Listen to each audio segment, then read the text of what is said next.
Welcome to our Pathshala. My name is Sheikh Abdul Wahid. Today we are discussing about the eukaryotic cell. तो eukaryotic cell के ऊपर चलिए हम लोग समझने की कोशिश करते हैं कि यूकारियोटिक सेल क्या है। प्रीवियस वीडियो में हम लोग समझे थे कि डिफरेंस समझे थे प्रोकारियोट्स और यूकारियोट्स के दरमियान में। तो इसके कुछ पॉइंट्स होते हैं, जैसे समझ लीजिए कि यूकारियोटिक सेल, इसकी नेम से आप समझने की अगर कोशिश करेंगे तो यू मतलब होता है ट्रू। क्या होता है? ट्रू। Karyotes means nucleus. क्या हो गया? न्यूक्लियस मीन्स ट्रू न्यूक्लियस, यानी ये जो न्यूक्लियस इसके पास होंगे वो पूरी तरीके से मैच्योर और बहुत ही अच्छे तरीके से वेल डेवलप्ड होंगे। समझ लीजिए आपका अगर सेल है, यहाँ पर बना लेते हैं छोटा सा स्मॉल, तो आपका सेल है, इसमें जो न्यूक्लियर है, इसके ऊपर जो इन्वेलप है, ये इन्वेलप भी बिल्कुल क्या होगा? वेल डेवलप्ड होगा। इसके अंदर जो जेनेटिक मटेरियल है ये भी वेल डेवलप होगा और क्रोमोजोम फॉर्म कर लेगा। क्या कर लेगा? क्रोमोजोम फॉर्म करेगा। ठीक है, तो इसलिए इसको बोलते हैं यूकैरियोट्स। तो यहाँ पर पहली बात समझते हैं, ये पाया किस में जाता है, यानी कौन कौन से एनिमल, कौन कौन से जो ऑर्गेनिजम्स है जिसमें ये पाया जाता है। तो पहली बात है, एनिमल्स में होते हैं यूकैरियोट्स। यूकैरियोट क्या है? एक सेल होता है, यूकैरियोटिक सेल बोलते हैं जिसे हम लोग। ठीक है, तो ये एनिमल के सेल में होता है। एनिमल सेल जो होता है यूकैरियोटिक सेल होता है। प्लांट जो होते हैं वो भी यूकैरियोटिक होते हैं। उसके बाद बात करते हैं तो फंगा। फंगा भी जो है वो भी क्या है? यूकैरियोट्स ही है। और तीसरा बात करते हैं प्रोटिस्ट। प्रोटिस्ट भी क्या है आपका? ये भी क्या है आपका? यूकैरियोट्स होता है, मगर सिंगल सेलुलर यूकैरियोट्स। इसके ऊपर आप ध्यान रखिएगा, ये क्या है? सिंगल सेलुलर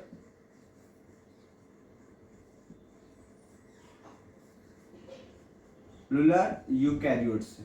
इतना बात ध्यान रखिए आप, ये आपके एमसीक्यू में पूछ लिया था कभी कभी कि प्रोटिस्ट जो है वो क्या है। तो प्रोटिस्ट यूकैरियोट्स जो है, मगर एग्जांपल किसका है? सिंगल सेलुलर, यानी इसकी जो पूरी बॉडी बनती है वो किससे बनता है? सिर्फ सिंगल सेल से, एक ही सेल रहते हैं सिर्फ, याद रखना।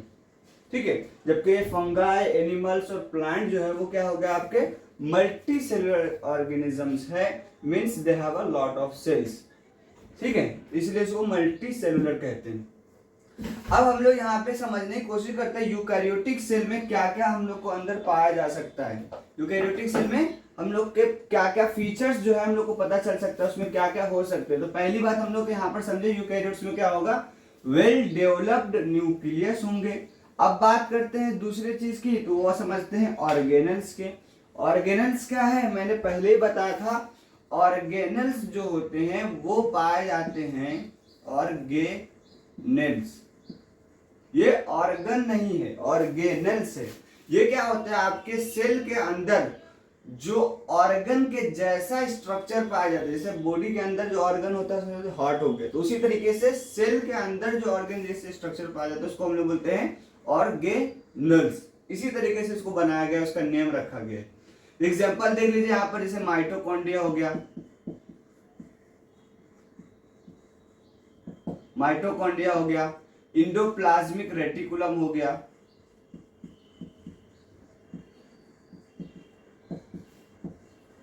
Endoplasmic reticulum. तीसरी बात करते हैं गोल्गी अपरेचस। ये आपको सब बताया जाएगा बाद में क्या क्या है अपरेचस। गोल्गी अपरेचस हो गया। ठीक है, लाइसोसोम्स हो गए, जैसे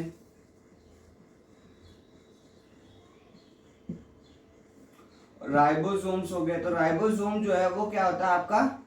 दोनों जगह पाया जाता है, प्रोकैरियोट्स में भी पाए जाते हैं और क्या होता है आपका? यूकैरियोट्स में भी पाए जाते हैं। मगर फर्क ये होता है प्रोकैरियोट्स और यूकैरियोट में, प्रोकैरियोट्स में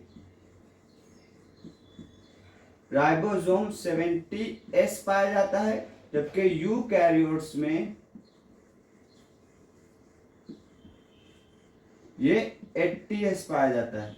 इतना ध्यान रखिए बस। ठीक है, और भी आपको चीज पाया जाएगा। सबसे इंपॉर्टेंट पॉइंट तो पहले बताया जाएगा, न्यूक्लियस, यानी न्यूक्लियर मेम्ब्रेन रहेंगे उसके। मेम्ब्रेन जो रहेगा वो बिल्कुल डेवलप रहेगा, जेनेटिक मटेरियल जो रहेगा वहां पर वो भी बिल्कुल तरीके से फॉर्म रहेगा, वो क्या रहेगा, क्रोमोसोम फॉर्म कर लेगा। ठीक है, तो इतने पॉइंट जो है वो अलग अलग तरीके से हम लोग अपनी समझने की कोशिश करेंगे बाद में। उसके अलावा इसमें क्या आता है, साइटोस्केलेटल दिख सकता है आपको। अब बोलेंगे साइटोस्केलेटल क्या है, तो साइटोस्केलेटल जो होता है आपका एक लोकोमेट्री स्ट्रक्चर होता है। जैसे समझ लीजिए कोई ग्रेन्यूल्स वगैरह जो हो गया सेल के अंदर डायरेक्टली पाया जाता है बगैर कोई कवरिंग वगैरह की, तो उसको हम लोग साइटोस्केलेटल कहते हैं। यानी समझ लीजिए साइटोप्लाज्म का स्ट्रक्चर बनाने के लिए, स्ट्रक्चर को मेंटेन रखने के लिए जो सबसे ज्यादा इंपॉर्टेंट रोल प्ले करता है, उसीलिए उसको कहते हैं साइटोस्केलेटल। स्केलेटल ढांचा, पहले बताया था बॉडी का ढांचा, तो साइटो मीन्स सेल, तो सेल का जो स्ट्रक्चर रखने के लिए जो में बनाया जाता है, इंपॉर्टेंट रोल प्ले करता है, उसे हम लोग क्या कहते हैं, साइटोस्केलेटल कहते हैं। अब हम लोग समझने की कोशिश करते हैं कि यूकैरियोटिक सेल जो होते हैं एनिमल्स में, प्लांट में, क्या दोनों जगह सेम होते हैं या कुछ डिफरेंस होते हैं। अगर डिफरेंस है तो क्या है, आप लोग देखे होंगे प्लांट सेल को, एनिमल सेल को बाहर से समझ लीजिए, आप ट्री को देख लीजिए और आपकी बॉडी को देख लीजिए। आप एनिमल्स हैं तो अपने बॉडी को देखिए और इसके बाद आप ट्री को देखिए, उसमें आपको बहुत सारे डिफरेंस बाहर से यानी मैक्रोस्कोपिक यानी बाहर से बड़े बड़े लेवल पे आपको दिख जाए। माइक्रोस्कोप की इस्तेमाल करने की भी जरूरत भी नहीं है। जैसे पहला पॉइंट, एनिमल और प्लांट में फर्क जो होता है सेल वॉल का, ये दिखता है बाहर से, सेल वॉल आपको अलग दिखेगा। हमारे बॉडी में सेल वॉल वगैरह होता है क्या, नहीं होता, मगर प्लांट में क्या होगा, सेल वॉल होगा। ठीक है, दूसरी बात करते हैं, तो पहले बताया था प्रीवियस लेक्चर में हम लोग डिस्कस कर चुके हैं कि जो प्लांट सेल होता है उसमें सेंट्रल वैक्यूल होता है, बहुत बड़ा सेंट्रल लार्ज वैक्यूल होता है। जो एनिमल्स में हम लोग को क्या दिखता है, नहीं दिखता है उतना बड़ा। ठीक है, तीसरी पॉइंट हम लोग समझते हैं, यहां पर क्या है, प्लास्टिड। प्लास्टिड जो होता है वो प्लांट में पाया जाता है। अब बोलिएगा प्लांट में क्यों होता है, तो फोटोसिंथेसिस करने के लिए सबसे इंपॉर्टेंट रोल प्ले करता है। ठीक है, तो ये प्लांट में पाए जाते हैं। अब बोल रहे हैं, समझ लेते हैं कि एनिमल्स में क्या क्या डिफरेंस होते हैं जो प्लांट में नहीं होते। इतने जो पॉइंट थे तीनों समझ लीजिए, ये तीनों क्या है आपके प्लांट में पाए जाते हैं, एनिमल में नहीं पाए जाते हैं, और होते भी है तो बहुत ही कम अमाउंट में होते हैं। ठीक है, अब बात करते हैं एनिमल की, तो एनिमल में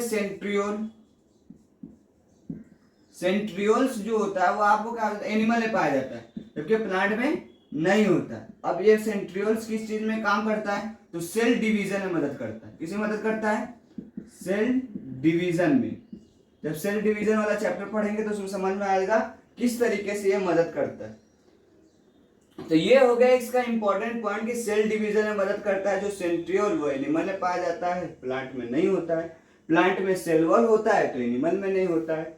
सेंट्रल लार्ज वैक्यूल जो है प्लांट में होता है, जो एनिमल में नहीं होता है। प्लास्टिड जो होता है प्लांट में होता है, एनिमल में नहीं होता है। इसके कुछ फंक्शन समझ लेते हैं, चलिए। अब सेल वॉल जो होता है प्रोटेक्शन का काम करता है। क्यों, क्योंकि प्लांट जो है वो लोकोमोशन नहीं कर सकते, एक जगह से दूसरी जगह नहीं जा सकते, इसीलिए नेचर ने उसको अपनी तरीके से एक बैरियर के तौर पर समझ लीजिए एनवायरनमेंट से प्रोटेक्शन करने के लिए और उसके स्ट्रक्चर को मेंटेन रखने के लिए नेचर ने उसको बना दिया, उसके ऊपर कवरिंग कर दिया, जिसे हम लोग सेल वॉल कहते हैं। और ये बिल्कुल क्या होता है, डेथ स्ट्रक्चर से बनता है और बहुत ही टफ होता है। सेंट्रल लार्ज वैक्यूल की बात करते हैं तो प्रीवियस लेक्चर में हमने समझे थे कि सेंट्रल लार्ज वैक्यूल जो होता है एक गार्बेज जैसा मदद करता है, जिसके अंदर जो है सेल के वाटर हो गए और सॉल्यूट वगैरह जो हो गए या फिर जो भी तुम्हारे सेल के अंदर वेस्ट प्रोडक्ट है उसको अंदर रख दिया जाता है। ये सबसे ज्यादा क्या होता है, प्लांट सेल में पाया जाता है। प्लास्टिड की बात करो तो अभी बात नहीं करेंगे, फोटोसिंथेसिस में मदद करता है। और सेंट्रियोल जो एनिमल में पाया जाता है वो किस में बात करता है, सेल डिवीजन में मदद करता है। तो चलिए हम लोग नेक्स्ट लेक्चर में समझते हैं कि अब नेक्स्ट लेक्चर में हम लोग ये समझेंगे कि सेल मेम्ब्रेन जो है यूकैरियोटिक सेल का वो कैसा होता है। तो सेल मेम्ब्रेन समझने के लिए हमारा नेक्स्ट लेक्चर देखिए। Thank you so much.